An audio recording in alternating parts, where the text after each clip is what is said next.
Sir আসতে পারি? যেদিন থেকে তুমি ইউনিভার্সিটিতে ভর্তি হয়েছো একদিনও তুমি ঠিক টাইমে ক্লাসে আসছো নাও। খাতা দিলাম, প্রশ্ন দিলাম, ওই চেয়ারে বসে চুপচাপ করে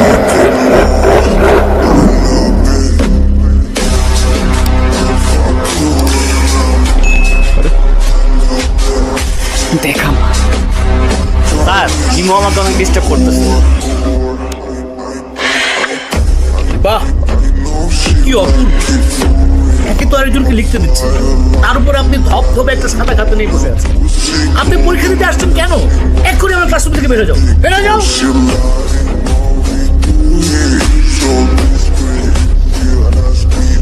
ওই শুভ্র দাঁড়া। কিরে সমস্যা কি? ডাকি শুনিস না? ভাব বাড়ছে। আজকে এক্সামের মধ্যে দেখাইতে বললাম, কি করলি তুই? আমরা এক ক্লাসে পড়ি, ডাক দিস একটু দেখাবি না? কি করলি? উল্টা স্যারে বলে দিলি। কেন এটা কেন করলি? হ্যাঁ এই ও তোমাকে কেন দেখাবে? ও তোমাকে কেন দেখাবে? তোমার নিজের কি ব্রেন নাই? তোমার কি জ্ঞান বুদ্ধি কিচ্ছু নাই? তুমি বাসা থেকে পড়াশোনা করে আসতে পারো না? এ তুমি চুপ থাকো, আমি তোমার সাথে কথা বলতেছি। আচ্ছা কেন ও কেন চুপ থাকবে? আর ও তো ঠিকই বলছে, তুই বাসার থেকে লেখাপড়া করে আসতে পারস না। তুই কিন্তু মুখে মুখে কথা বলতেছিস। হ্যাঁ করতেছি তো, কি হয়েছে? কি করবি তুই?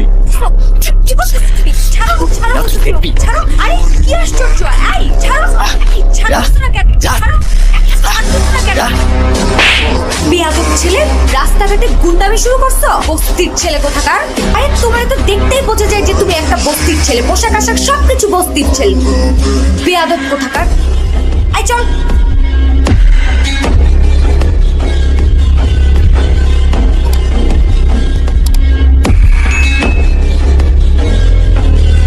তুই এনে বয়া কি করতাছো? গেম খেলতেছি মামা, গেম খেলতেছি। তুমি এনে বয়া বয়া গেম খেলতেছো আর ওইদিকে তোমার পাখির লেগ পারে একা বয়া রয়েছে। কে ইরা? হ্যাঁ যাও একটু আদর যত্ন করে দিয়া হও মামা। কি বলস মামা? ইরা? হ্যাঁ মামা তোরা থাক, আড্ডা ওটা দে, চাটা খা, বিড়ি খা, আইতাছি। ইরা কি ব্যাপার রকি, কিছু বলবা? তুমি জানো না কি বলবো? শোনো, আমি তোমাকে আগেও বলছি, এখন আবার বলছি, তোমাকে আমি পছন্দ করি না আর কোনোদিন করবো না। আর শেষ।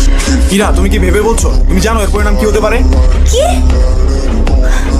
এর পরিণাম কি হতে পারে মানে? শোনো, আমি ভেবে বলতেছি আর তুমি আমাকে স্বপ্নেও কোনোদিন ভাববে না। যাও তো যাও, আমাকে ডিস্টার্ব করবে না, যাও এখান থেকে যাও।